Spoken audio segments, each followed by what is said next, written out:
The story of the Villa Victoria projects in Boston's South End, the city's most legendary Latino neighborhood.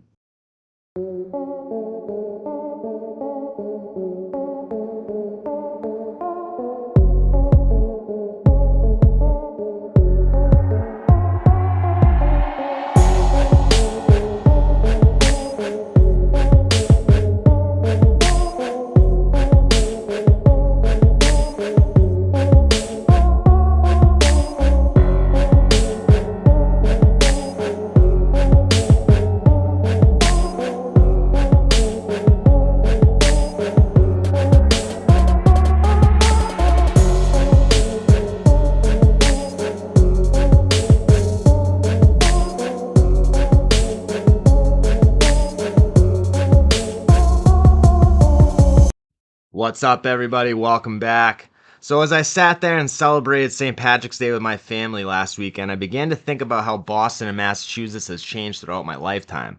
I talk about the physical landscape a lot, like urban renewal of the 1960s and gentrification in the new millennium, but the people of the city and state have also changed a lot, especially since the turn of the 2000s.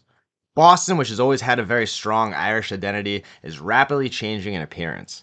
The largest new group and fastest growing population demographic in the entire Bay State are now Latinos. In the last census I looked at, it said Latinos make up about 21% of Boston's total population, which translates to roughly 1 out of 5 Bostonians. That's a very large number, but in my opinion, that's a gross underestimation. I feel like the actual number is much higher. With more and more Latinos settling in the Bay State every year, it's only a matter of time before the minority group will become the largest demographic in the whole state. Now Latinos live in almost every neighborhood in Boston, but of course, like everything else, I wanted to know the history. Who were the first Latinos in Boston? When did they come? And where was their first stronghold? The first Latinos to move into the Bay State and Mass were mostly Puerto Ricans with some Cubans mixed in as well. They began to move up into the Connecticut River Valley after WW2 in the late 1940s. They are mostly brought to Massachusetts by farm owners with the prospects of working seasonal agricultural jobs on the many farms in the western part of the state and along the Connecticut border. When the seasonal agricultural work ran out, many of the newcomers went to industrial centers looking for work in factories or to large cities to work in the service sectors at hotels or restaurants. This is why there's always been a large Hispanic population out in the Springfield area and why still to this day the city of Holyoke has a very strong Puerto Rican identity. Many of the laid off agricultural workers moved to that particular city to work in their paper mills. But many of the newly arrived Puerto Ricans ended up finding their way to Boston, which is of course Massachusetts' biggest city after the agricultural work was finished. Many of the factory jobs were unreliable and Boston had an abundance of service jobs. By the early 1900s, Boston's wealthy had abandoned the city's South End and moved to the Back Bay and Beacon Hill and other lofty areas. The South End neighborhood became one of the most diverse and affordable neighborhoods to live in the whole city. By the late 1940s, the South End was a melting pot. There were, of course, a few Italian and Irish streets, which were the two largest population groups in the city, but there was also a big Greek population. Also Middle Eastern, mostly Syrian and Lebanese, Eastern European like Polish, Ukrainian, Lithuanian, Latvian, and the South End was one of the first major black neighborhoods in Boston. And that's before the community moved a little bit further south and centralized in the lower Roxbury by the 1950s. There was also a small community of Swedes, which I actually just learned about when I made that video about the Campbell brothers. I thought that was interesting. I've never heard of a Scandinavian population in Boston or even a Lutheran church in the city. And of course, there was just plain old non-ethnic whites who lived in America for generations already and were affectionately known as Yankees. People really seemed to like when I dove into the history of Boston's black population in that Campbell Brothers video. Now, I'm not even trying to disguise it in this video with mob stuff, so I'm just going to give you the history straight up. We'll see how it goes. But this is what the South End looked like when the first Latinos came to Boston and settled in the neighborhood. The South End is such a cool area, and it really doesn't get talked about enough in my opinion. The South End has classic architecture and there's just rows and rows of those beautiful brownstones. When I was a kid, I thought they were so cool. I always wanted to live in one. I think it's because of the Cosby Show. I love the overhead pictures of the South End streets too, lined with those beautiful old buildings. It makes Boston so unique. For a city that's had a reputation of being very segregated and insular, the South End had a vibrant, diverse neighborhood. Different ethnic groups and races lived in close proximity to one another and coexisted in relative harmony. The South End is almost like a little version of the Lower East Side or parts of Harlem that were Italians, Puerto Ricans, and African Americans all lived in close proximity together. I absolutely love different cultures and learning about them, so naturally, melting pot neighborhoods like Boston's South End in the 20th century are incredibly interesting to me. There's four main streets that basically run parallel throughout the entirety of the South End down to Roxbury. There's Harrison Ave, Washington Street, Shawmut Ave, and Tremont Street. The first Puerto Ricans that came to the city's South End settled in between Tremont Street and the Shawmut Ave area. As the 1940s turned into the 1950s, Boston began to deteriorate. For American standards, Boston was ancient. It was first settled and built up by Europeans in the 1600s, and by the 1950s, it was old and falling apart. There was a lot of industrial blight. Many of the city's neighborhoods were full of dirty, cramped tenement buildings. The Charles and Mystic Rivers, along with the harbor, were disgusting. So the city began urban renewal plans to revitalize the city. It was happening all over the place during this time period. They completely changed the waterfront in the 1960s in my home city of Gloucester, knocking down wharfs, and they tore down a whole neighborhood around the Fitzhugh Lane house. It's now Harbor Loop. There used to be all buildings there. Boston's historic West End neighborhood, the city's Jewish stronghold since the turn of the century, was the first neighborhood to be targeted by urban renewal. The West End used to be a vibrant, bustling neighborhood of cramped tenement buildings and was one of the most densely populated areas in the city. Now it's home to Mass General Hospital's giant sprawling campus, North Station and the Boston Garden, and there's the Museum of Science, which is on the bridge going towards Cambridge. If you ever get a chance, go to the West End Museum. It's between the Museum of Science and North Station. It's got some great old pictures of the neighborhood and like stories and stuff. It's just a great place. By the 1960s, urban renewal had completely razed the West End neighborhood to the ground. It ceased to exist. The residents in the neighborhood were heartbroken. It was there one day and gone the next. Peter Lamone, the infamous LCN figure that was wrongly convicted for the death of Teddy Deegan along with three other men, served almost 30 years in prison for a crime he did not commit, all by perjured testimony from Joe Barbosa, by the way. He does an interview, and I forget the name of the show. You can find it online, though. He talks about what it was like growing up in the West End, and it's a really interesting perspective. The neighborhood ceased to exist before I was born, so I never saw it in its prime. But after they destroyed the West End neighborhood and displaced all of its residents, urban renewal planners set their eyes on the South End next. At this point, the South End was definitely in need of some love. It was one of the city's lower socioeconomic neighborhoods, so naturally the accommodations weren't great, but by the 60s, a lot of the tenements were becoming unlivable. The residents agreed that the housing in the neighborhood needed to be upgraded and modernized, but they weren't about to give up their neighborhood. Puerto Rican residents of the South End were not about to let that happen to their neighborhood. They might have been the newest group to come to this city and their living situations might not have been great, but Puerto Ricans are very proud people. They simply refused to let developers destroy their neighborhood like they did to the West End. They were in agreement that something needed to be done to the neighborhood. New and improved housing needed to be implemented, but they weren't about to let them just come through, tear their neighborhood down while the developers gave them the boot. If you're not familiar with Puerto Rican people, like I said, they're very proud and notoriously stubborn. If they set their mind to something, good luck. I remember when the first Puerto Rican families moved into Gloucester in the 1990s, and a lot of them were moving into Peabody and Salem. I was like, whoa, I thought Puerto Rican girls were so beautiful. But you do not mess with a Puerto Rican woman. They're fiery and passionate people just in general, which I respect. Just a little side note, personal side note. Who remembers the show Caliente from back in the day? It was like on Saturday mornings on W Univision, Worcester, Boston. It was like channel 13 on the North Shore, I think. This was pre-internet days, so oh my god. I was like a 15-year-old boy when I used to watch that. But I remember when I first went to Middleton Jail too, back in the early 2000s. And if you walked in front of the TV during Caliente, like 30 Iñetas was showing up at your cell after. You're done. Majority of the Puerto Rican residents in Boston lived in an area known as Parcel 19 that was located in the general area between Washington and Tremont Streets in the South End. A group of worried community members met in the basement of St. Stephen's Church sometime in the late 1960s to discuss the dilemma. In a dramatic meeting, the residents resolved that this was their neighborhood and they were never leaving. They had planted their flag and this was Boricua territory. That night they formed the ETC, or the Emergency Tenants Council, and their rallying cry of "We're not going to move" from Parcel 19 was formed. They actually say it in Spanish and it sounds much cooler, but I'm not even going to attempt it. The ETC, empowered by community leaders like priests and business owners and other people advocating for them, dug in and refused to back down from the city and urban renewal developers. They not only refused to vacate the South End neighborhood, but they wanted the exclusive rights to develop their new living quarters. It's honestly an unimaginable feat. A newly arrived small minority group managed to break the will of the exclusive ruling class of Boston. It's crazy. It's almost unrealistic, honestly. If I didn't read the same story from multiple resources, I don't know if I would have believed it. The Puerto Rican community of Parcel 19 in the South End simply said, no, we're not going anywhere. I'm not kidding when I say if a Puerto Rican person makes up their mind, you ain't changing it. The city realized this too, and with the prospect of tearing down buildings with people still inside of them, or having to physically remove the residents with force, the city decided just to work with them instead. Really, that's incredible. Boston is notorious for favoring the wealthy, powerful, and established while giving the newcomers the short end of the stick. For the newly arrived Puerto Rican community, this was a monumental achievement. Like, I don't understand why I don't talk about that in school. Why didn't I ever learn about that? Seems like a massive civil rights victory that happened right in my backyard. Like, who picks what's important history to document?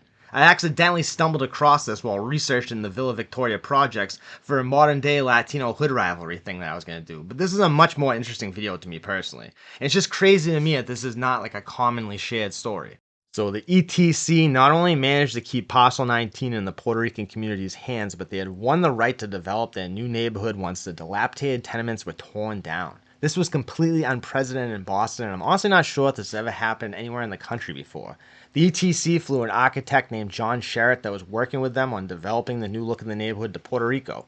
The ETC wanted the architect to get a feel for Puerto Rican architecture and what would be the best fit for them to make their new community feel like home. They developed one of the most unique housing projects not only in the city but the country, in my opinion, and this was in the 1970s. Completed in 1976, the community that was equipped with parks, they had a little facility for elderly people so they could keep their older relatives nearby, a community credit union, and one of the first bilingual preschools in the entire country.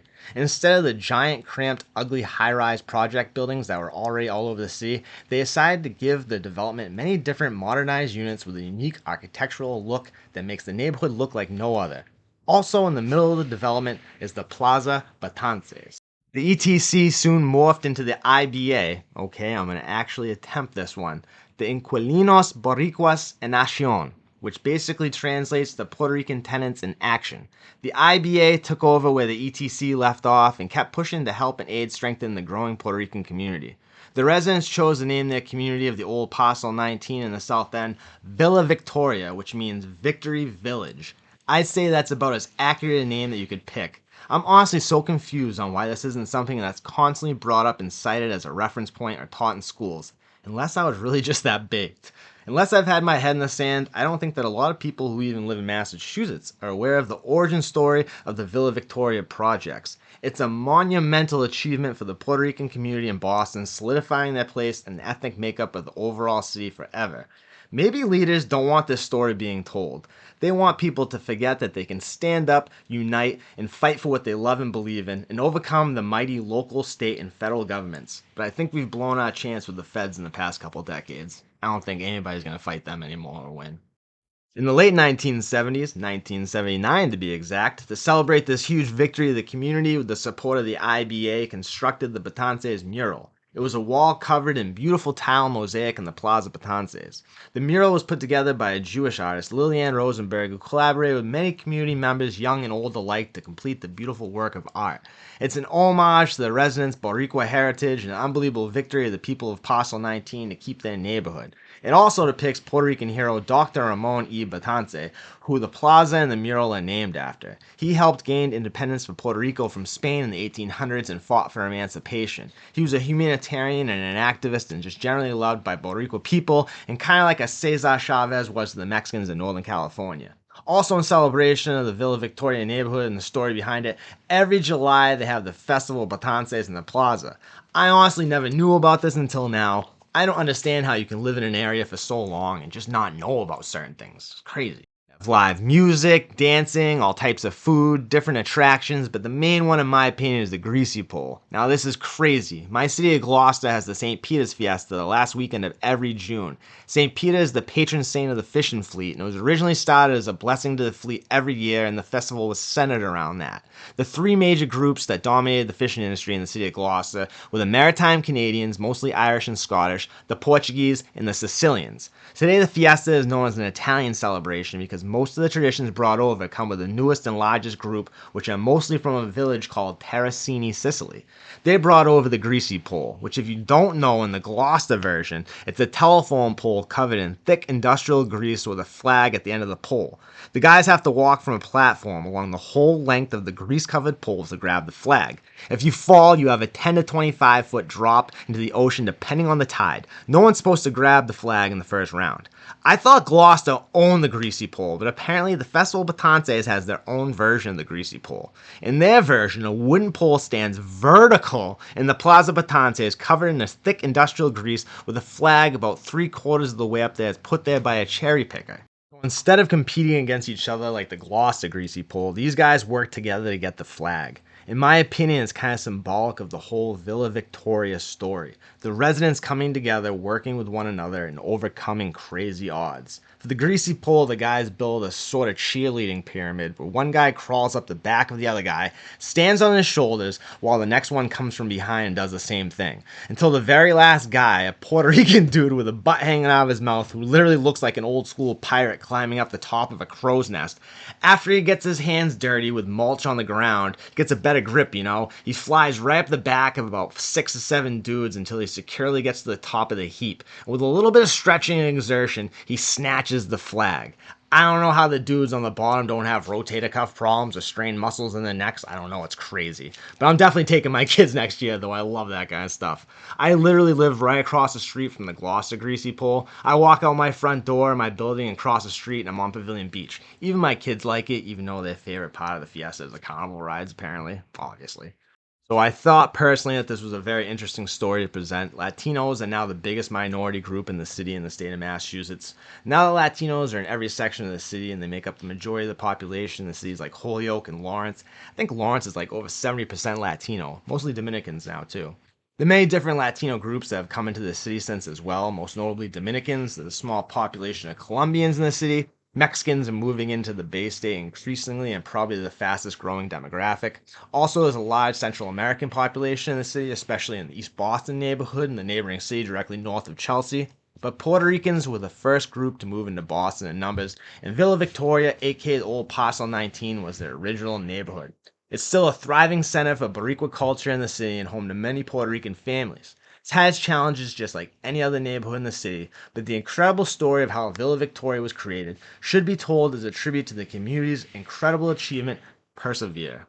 South End neighborhood has gone through a lot of transformations just like the rest of the city. The South End is especially unique to me though. You got $1 million luxury condos a block away from projects like Villa Victoria and Cathedral. And right down the street you have the giant Boston Medical Center campus and the quagmire that is Mass and Cass, the Mile or the Ave. A nightmare is what it is, believe me. Just one of the weirdest dynamics in the city. So many different things in one little area. The South End had the highest rise in crime last year of any Boston neighborhood. Property crimes were up like 70%. That has to have something to do with all the zombies roaming away from Mass and Cass. Usually the cops keep them all herded into certain areas, but sometimes they get loose. I hope you guys enjoyed this quick video. I just wanted to put something out quick. I've just had so much going on lately with that video going crazy. Thanks guys for all the support. The channel's growing so fast. Came up with this idea. I was talking to a guy about early Latino neighborhoods in Boston. I'm working with him on a very special upcoming project. Lots of good stuff coming soon, guys. Things that definitely happen. If you like this video, crush that like button. Get everyone you know to subscribe. YouTube keeps being all weird. When you type in my name, it just gives you like random videos. To access my actual channel, you have to type in Jason Trimmins and then the word channel after my name. It's on a phone or a computer, you can just like click my icon, but you can't do that on a TV. It's weird. Most people, you just type in their name and their whole channel appears, not some random videos. I don't know. YouTube has been like messing around with their platform, like tweaking things lately, so I'm not going to get too stressed about it. But I just wanted to let you know, if you're wondering why my whole channel wasn't popping up and why it's just random videos, just click my icon or type in Jason Trimmins channel. And if you want to contact me about videos, email, Facebook. But guys, people have just been like hitting me up really crazy after that last video I did about, the Operation Street Sweeper. So don't get mad if I don't get back to you right away. There's a lot of things coming right now. But you guys know the most important thing. Make good choices, make good decisions, take good care of yourselves, your family, your friends, your fellow human beings. Try to have a nice day. I'll talk to you guys soon. God bless.